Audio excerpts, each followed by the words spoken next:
আসসালামু আলাইকুম আমার এক কাপ চায়ের দর্শক শ্রোতা বন্ধুরা, আপনাদের সামনে আমি আরেকটি বিষয় নিয়ে আজকে হাজির হয়েছি, সেই সাথে এক কাপ চা। আজকে যে বিষয়টি নিয়ে কথা বলবো সেটি বেশ অনেক দিন ধরেই আমি সোশ্যাল মিডিয়াতে প্ল্যাটফর্মে ঘোরাফেরা করতে দেখছি, অর্থাৎ বিভিন্ন জনে লিখছেন, মেয়েরা লিখছে বিশেষ করে, এবং সেটি অল্প বয়সের মেয়েরা, কেবল হয়তো মা হয়েছে, কেবল হয়তো লেখাপড়া শেষ করেছেন, কিন্তু তাদের এই কথাবার্তাতে সত্যিই খুব মানে খুবই টাচি, যেটা বলে, আর স্পর্শ করে যাওয়ার মতো, এবং সমস্যাগুলো সত্যিই খুব প্রকট এবং সত্যি, এর মধ্যে কিন্তু কোনো মিথ্যা নাই। আমি বলতে চাইছি যে তাহলে কি সব দায় দায়িত্ব মেয়েদেরকে কি সব কিছুই পারতে হবে? আজকে আমরা যে বিষয়টি নিয়ে কথা বলবো সেটি হচ্ছে, মেয়েদেরকে কি সব কিছুই পারতে হবে? না, আমি তা মনে করি না। পারলে ভালো, কেউ যদি স্বইচ্ছায় সব কিছু করতে পারে বা ম্যানেজ করতে পারে সেটা ভালো, কিন্তু সবাই যে পারবে এমন কিছু নাই, এমন কোনো কথা নেই। কারণ সব দায় দায়িত্ব কি শুধু মেয়েদের? পরিবার থেকে শুরু করে সবখানে, চাকুরি বাকুরি, সন্তান পালন, সব কিছু। যে কথাটি বলতে চাইছি বা বলতে বসেছি আজকে, সেটি হচ্ছে যে অনেক মেয়েরা লেখাপড়ার একটি পর্যায়ে দেখা যায়, আমাদের দেশে বিশেষ করে, বিয়ে হয়ে যায় কারণ বিয়ের সমস্যা, বাবা মা চান মেয়ে বড় হয়েছে, বিয়ে দিতে হবে। আপনাদের নিশ্চয়ই মনে আছে যে আমি বাল্যবিবাহ নিয়ে কথা বলেছি একদিন। তো বাল্যবিবাহ না হলেও মেয়েদের হয়তো অনার্স পড়ছে বা মেডিকেলে পড়ছে, আমি দেখেছি মেডিকেলে পড়া মেয়েদেরও বিয়ে দিয়ে দেওয়া হচ্ছে। মেয়েটি যদি নিজের পছন্দ মতো কাউকে ওই মুহূর্তে বিয়ে করতে চায় সেটি অন্য কথা, কিন্তু অনেক ক্ষেত্রেই দেখা যায় যে মেয়েটি হয়তো ওই মুহূর্তে বিয়ে করতে চাইছে না, কিন্তু তাকে বিয়ে দিয়ে দেওয়া হচ্ছে। এবং সেই একটি মেডিকেলে পড়া একটি মেয়ে বা একটি আর্কিটেকচারে পড়া একটি মেয়ে বা একটা ইউনিভার্সিটিতে পড়া একটি মেয়ে যে কী পরিমাণ পরিশ্রম করে তার সেই শিক্ষা জীবনটা শেষ করে, সে শুধু সে মেয়েটিই জানে। এর মধ্যে যদি সন্তান জন্ম নেয় তাহলে তো কোনো কথাই নেই, তাহলে তো সোনাই সোহাগা, এটি কিন্তু ইতিবাচক অর্থে নয়, অর্থাৎ তার কষ্টের ভরা পূর্ণ হয়ে যায়। কারণটা হচ্ছে, কারণ তাকে ওই লেখাপড়াটাও শেষ করতে হয়, বাচ্চাটিকেও টেক কেয়ার করতে হয়, পড়াশোনা তো করতেই হয় সে যে কাজটি করছে। এবং অনেকে দেখা গেছে পড়াশোনা ছেড়ে দিতেও। যে কথাগুলি আসছে বা বলছে মেয়েরা, সেটি হচ্ছে যে অনেকেই লেখাপড়া শেষ করেছে, কেউ হয়তো জিজ্ঞেস করছে যে তুমি কি চাকরি করো না? চাকরি কি বললেই পাওয়া যায়? হ্যাঁ, মেয়েটি হয়তো চাকরির চেষ্টা করছে, জানে সে লেখাপড়া শিখেছে, এবং তার স্বামীর একার আয় হয়তো সেইভাবে, বিশেষ করে ঢাকা শহরে সুন্দরভাবে থাকা সম্ভব হয় না, চাকরি সে খুঁজছে। চাকরি খুঁজলেই পাওয়া যায় এমন কিন্তু নয়। কিন্তু আমাদের এক্সপেকটেশন কি, আমাদের চাওয়া কি, যে একটি মেয়ে লেখাপড়া শিখেছে চাকরি করবে, সেটা ঠিক আছে, সেটা যদি সব কিছু মিলিয়ে হয়, অবশ্যই আমরাও চাই বা আমি নিজেও চাই একটি শিক্ষিত মেয়ে কেন কর্মক্ষম থাকবে না, বা তার যে মেধা, তার যে মনন, তাকে সেটা তো সমাজকে দেওয়ার জন্যই সে এই কষ্টগুলো করেছে, লেখাপড়াটা অর্জন করেছে বা শিখেছে। কিন্তু সবসময় তা হয়তো বা সম্ভব হয় না। আরও একটি বিষয় দেখা যায় যে মেয়েটির সন্তান হয়েছে, সে হয়তো চাকরি করা অবস্থাতে তার একটি সন্তান হলো, বড় সমস্যা দেখা দেয়, সন্তানটিকে সে রাখবে কোথায়, কার কাছে? যদি বাড়িতে শাশুড়ি থাকেন বা মা থাকেন তারা হয়তো দেখেন, কিন্তু তারাও তো বয়স হয়ে যায়, তারাও এইটা নিয়ে খুব যে খুশি মনে সবাই দেখেন তা কিন্তু নন। কিন্তু অধিকাংশ ক্ষেত্রে শাশুড়ি বা মায়ের হদিস কিন্তু পাওয়া যায় না। দেখা যায় যে মেয়েটি হয়তো ঢাকা শহরে রয়েছে বা চিটাগং শহরে রয়েছে বা রাজশাহী শহরে রয়েছে, কিন্তু মা বা শাশুড়ি থাকেন গ্রামে। সেক্ষেত্রে বাচ্চাটি কার কাছে থাকবে? এবং চাকুরির ক্ষেত্রে কিন্তু তার কোনো ছাড় নাই। তারপরেও হয়তো মেয়েটি দেখা যাচ্ছে একটি সাহায্যকারী, অর্থাৎ সংসারে যে তার হেল্পিং হ্যান্ড, তার ভরসায় হতে রেখে যাচ্ছে, সমস্ত কাজ নিজের হাতে শেষ করে বাচ্চাটির সমস্ত দেখাশোনা করে সে হয়তো অফিসে যাচ্ছে, অফিসে যেতে তার দেরি হচ্ছে। সেখানে কিন্তু সেই পুরুষ যিনি সুপিরিয়র বস আছেন তিনি বা তার সহকর্মীরা অধিকাংশ ক্ষেত্রেই কিন্তু ভালোভাবে এটিকে নিচ্ছে না, যে কারণে বলা হয় সব সময় যে মেয়েদের বহু সমস্যা। কিন্তু আমি একজন নারী কর্মকর্তা হিসেবে, আমি শিক্ষক ছিলাম, পরবর্তীতে অধ্যক্ষ ছিলাম, আপনাদের বলেছি, কর্মকর্তা হিসেবে আমি দেখেছি যে মেয়েদের দুই একটি বাচ্চা সংক্রান্ত বা সাংসারিক সমস্যা ছাড়া মেয়েরা কিন্তু অহেতুক কোনো কাজ নিয়ে বা অহেতুক কথা বলে সময় নষ্ট করে না বা ফাঁকি দিতে চায় না। তারা যেহেতু তাদের পরিবার এর একটা বিশাল বড় দায়বদ্ধতা থাকে, যেটা পুরুষের টাকা দেওয়ার মধ্যে সীমাবদ্ধ, মেয়েদের কিন্তু তা নয়। মেয়েদের কিন্তু ওই টাকা উপার্জনের সঙ্গে সঙ্গে পরিবারে এসে সমস্ত কিন্তু দেখভাল করতে হয়।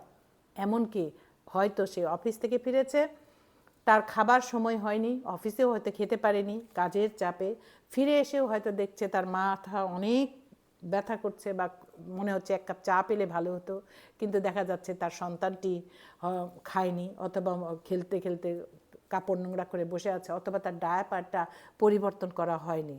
কারণ যখন মা থাকে না তখন যে হেল্পিং হ্যান্ড থাকে অধিকাংশ ক্ষেত্রেই দেখা যায় সে মায়ের পরিপূরক তো নয়ই, কিন্তু তার যতটুকু করা দরকার সেটুকু সে করে না। সেই মা কিন্তু এমনিতেই খুবই লজ্জিত থাকে। তারপর যদি সেই মাকে বলা হয় কি ব্যাপার চাকরি বাকরি করছো না, তাহলে কিন্তু সে আরও লজ্জিত হয়।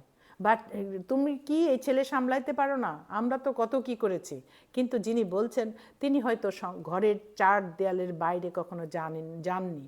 তাকে কিন্তু রাস্তায় বাস ঠেলে বা রিক্সার জন্য অপেক্ষা করে, জ্যামে ঘন্টার পর ঘন্টা অপেক্ষা করে, এবং প্রতি মুহূর্তে ঘড়ির দিক কাটার দিকে তাকিয়ে যে অফিসে দেরি হচ্ছে কিনা অফিসে যেতে হয়নি, বা অফিসে যাবার পর বসের তির্যক দৃষ্টির সম্মুখে পড়তে হয়নি যে এত দেরি কেন আপনার, বা প্রতিদিন আপনার দেরি হয় কি করে, আমরা কিন্তু এটা গ্রহণ করব না, বা এটা এভাবে কিন্তু চলতে পারে না। এই কথাগুলোর সম্মুখীন কিন্তু সেই ভদ্রমহিলা হননি কখনো। তাই তিনি সহজেই বলতে পারেন যে তোমরা কিছুই পারো না, এই যুগের মেয়েরা কিছুই পারে না। কিন্তু একটু খতিয়ে দেখুন, একটু চিন্তা করে দেখুন, আপনার সময়ে হয়তো আপনি অনেক কিছু পারতেন, এখনকার মেয়েরা কিন্তু তার চেয়ে কোনো অংশে কম নয়, কম পারে না। তারা কিন্তু হয়তো কাজের ধারণার পরিবর্তন ঘটেছে, কাজের রকম ফের ঘটেছে। আপনি হয়তো ঘরে মাছ কাটা, রান্না করা, ঘর গোছানো, কাপড় ধোয়া এই কাজগুলোই করেছেন, কিন্তু ওই মেয়েটি এই ঘরে এই কাজগুলো অধিকাংশটাই করার চেষ্টা করছে, এবং বাইরের যে কাজটি করছে সেটি কিন্তু আপনি করেননি। আর করেননি বলে এত সহজে বলে দিতে পারছেন। আর একটা কী হচ্ছে, মেয়েদেরকে বলা হচ্ছে যে এমন মা, কয়েকদিন আগে একটি নাটক দেখলাম, সেই নাটকটি দেখে আরও মনে হলো, নাটকটির নাম অনন্যা, হয়তো অনেকেই দেখেছেন। সেখানে দেখা যাচ্ছে চাকুরিজীবী মেয়েটি, অর্থাৎ নায়িকা যে মেহজাবিন, সে বিভিন্নভাবে বিপর্যস্ত হয়ে চাকরি ছেড়ে দিয়েছে। সেখানে দেখা যাচ্ছে তার স্বামীটি, বা এটাই শুধু নাটকে উপস্থাপন করা হয়েছে, কিন্তু ঘরে ঘরে এই নাটক প্রতিনিয়ত অভিনীত হচ্ছে। অফিস থেকে ফিরে সে চাইছে আমাকে এক কাপ চা দাও, যদি ওয়াইফ বলে যে ঠিক আছে আমি একটু দেরি হবে বা বাবুকে এই করছি বা তুমি চাটা করে নাও, তাহলে কিন্তু স্বামী প্রবরটি সাংঘাতিকভাবে বিরক্ত হচ্ছেন, এবং সে বলার চেষ্টা করছেন সে সারাদিন অফিসে কাজ করেছে। আর যে মেয়েটি সারাদিন অফিসে কাজ করেছে হয়তো সারা রাত বাচ্চাটিকে নিয়ে জেগেছে। আমি বহু ঘটনা দেখেছি যে বাচ্চা যদি রাতে কাঁদে সেটিও মায়ের দোষ, এবং দেখা যায় সারা রাত একটি নতুন মা বাচ্চাকে নিয়ে হাঁটাহাঁটি করছে। পরিবারের অন্য সদস্যরা বলছে কেমন মা, বাচ্চাকে ঠান্ডা করতে পারো না, থামাতে পারো না, বাচ্চা ঠিকমতো পালতে পারো না। এই যে বলে দেওয়া, তার মানে কি? তার মানে হচ্ছে একটি মেয়ে হলেই কি তাকে সব একদম জাদুর মতো সব পেরে যেতে হবে? তার কাছে কি জাদুর কোনো কাঠি আছে যা দিয়ে সে সমস্ত সমস্যার সমাধান করে দেবে? না, সমস্যার সমাধান তখনই সম্ভব যখন পরিবারের সদস্যরা তার প্রতি সহানুভূতিশীল হবে। আমি মাঝে মাঝে ভাবি একটি বিষয় খুব গভীরভাবে, যে প্রকৃতিও কি মেয়েদের কাছে খুব বেশি চায়? সংসার যেমন চায়, সমাজ যেমন চায়, প্রকৃতিও কি চায়? নাহলে একটি মেয়েকেই শুধু মা হতে হয় কেন? এটার বিপরীতটাও তো হতে পারতো, যে মেয়েরা সন্তান ধারণ করছে না তার গর্ভে, পুরুষ করছে। এটা যদি শুরু থেকেই প্রকৃতি ভাবতো তাহলে কেমন হতো ভেবে দেখুন। তার মানে প্রকৃতিরও চাহিদা বা চাওয়া নারীর কাছে অনেক বেশি, কারণ সে মনে করছে নারী সব কিছু করে দিতে পারবে। নারী সর্বংসহা যে শব্দটি আছে, অর্থাৎ সকল কষ্ট সহ্য করে মুখ বুজে থাকবে। অনেক নারীকে বলতে শুনি, আজকেও দেখলাম একজন লিখেছেন চাকরি না করে, দীর্ঘদিন চাকরি করেননি আবার চাকরি নিয়েছেন, তিনি বলছেন যে চাকরি না করে কি আমি ভালো মা হতে পেরেছি? আমার এক্ষেত্রে বলা, চাকরি না করলেই যে আপনি ভালো মা হবেন তা কিন্তু নয়। কারণ হচ্ছে আপনার কাছে প্রত্যেকের প্রত্যাশা অনেক বেশি।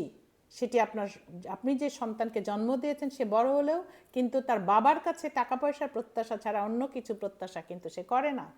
সে প্রত্যাশা করে কি আপনার কাছে আপনি তার সুখ সুবিধাগুলো সমস্ত যোগান দিবেন। পরিবারের প্রত্যেকটি সদস্য আপনার উপর নির্ভর করে, আপনি তার সুযোগ সুবিধা, তার পছন্দের খাবার, এবং এর জন্য কিন্তু এককভাবে তাদেরকেও যে দায়ী করব তা না, আমরা নারীরাও কিন্তু এর জন্য অনেকাংশে দায়ী। আমরাও চেষ্টা করি বাড়িতে যদি 2টি মানুষ সদস্য থাকে, 3টি সদস্য থাকে, প্রত্যেকের পছন্দ মতো আলাদা আলাদা খাবার আমরা সরবরাহ করে থাকি। এটি কি সম্ভব? ওই ছেলেটি যখন বড় হয়, যে সে যখন নিজে সংসার করে, তার মুখ থেকে কিন্তু প্রতিনিয়ত এই কথাটি বের হয় যে আমার মা তো ফ্রিজের খাবার খাওয়ায়নি, আমার মা তো এই নাস্তা আমাকে করে খাইয়েছে।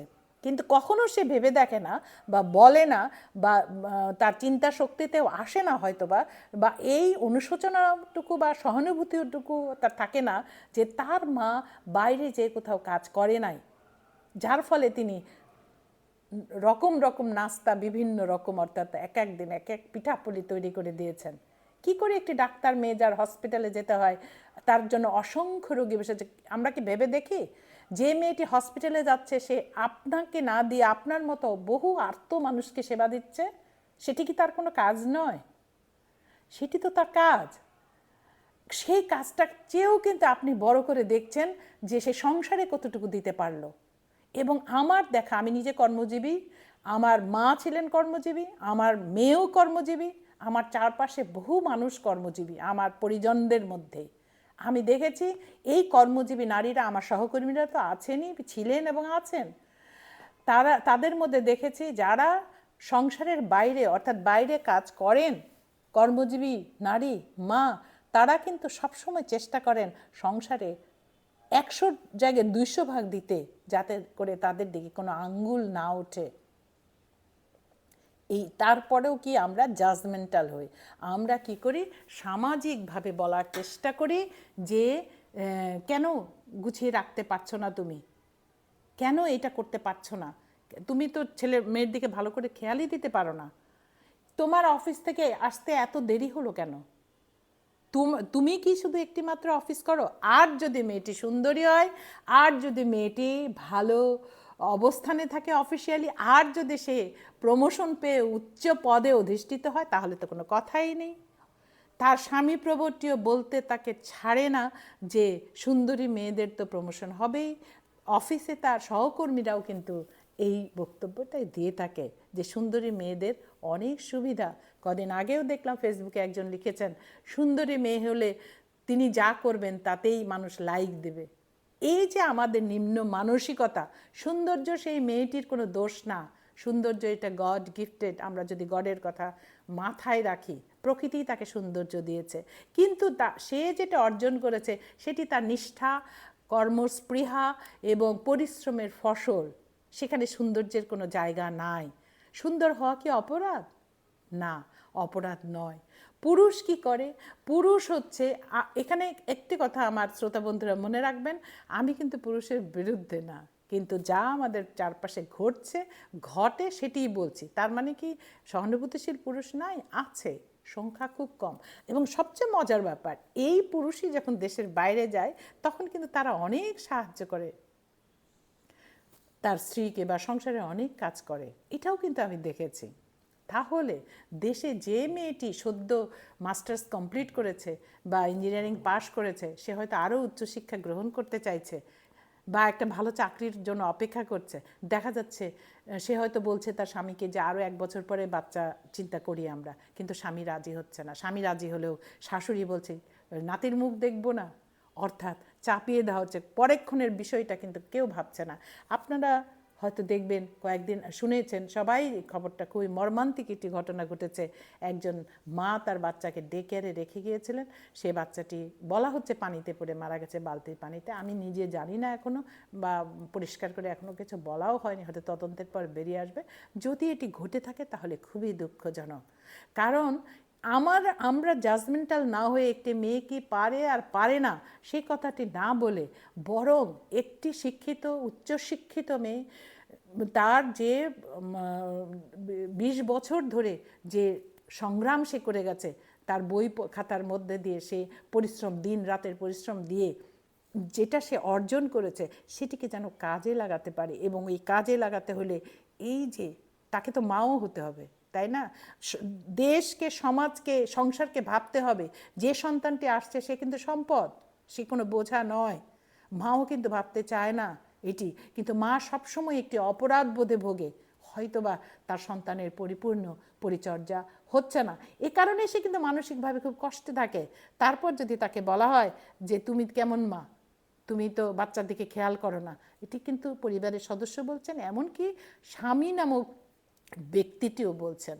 স্বামীর দায় শুধু ও সন্তান জন্ম দেয়া, সেটিও কিন্তু আমার যেটা খুব খারাপ লাগবে হয়তো শুনলে, কিন্তু আমি নিজে কেন জানি আমার মনে হয় যে পুরুষের এনজয়মেন্টের ব্যাপার যদি না থাকতো তাহলে কোনো পুরুষ তার সন্তান জন্ম দিত না বলে আমার নিজের ধারণা। এটা সম্পূর্ণ ব্যক্তিগত আমার ধারণা। হ্যাঁ, তাই যদি হয় তাহলে আমরা কেন একটি নারীর প্রতি সব কিছু এক্সপেক্ট করব, অর্থাৎ সে সর্বংশ হবে। আমরা বলি, কি বলি, দশভুজা দুর্গার মা, দুর্গার হিন্দু ধর্মাবলম্বী যারা, তারা বলেন তার এক একটা হাতে এক একটা কাজ করে।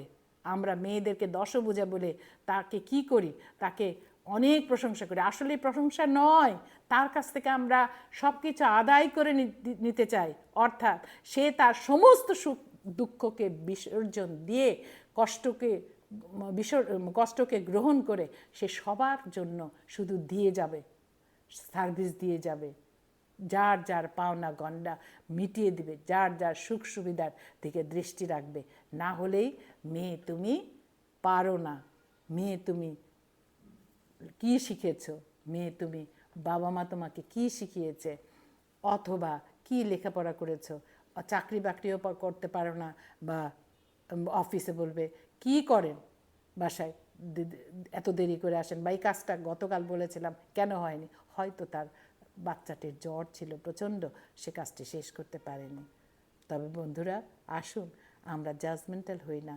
একটি মেয়ে প্রত্যেক পরিবারেই আছে, তাকে সুন্দরভাবে প্রস্ফুটিত হতে দিই, তার মেধা এবং মননকে, তার পরিশ্রমের ফসলকে যেন সে ভবিষ্যতে কাজে লাগাতে পারে, সেদিকে আমরা দৃষ্টি রাখি। সকলে ভালো থাকুন, দেখা হবে আবার কোনো এক কাপ চায়।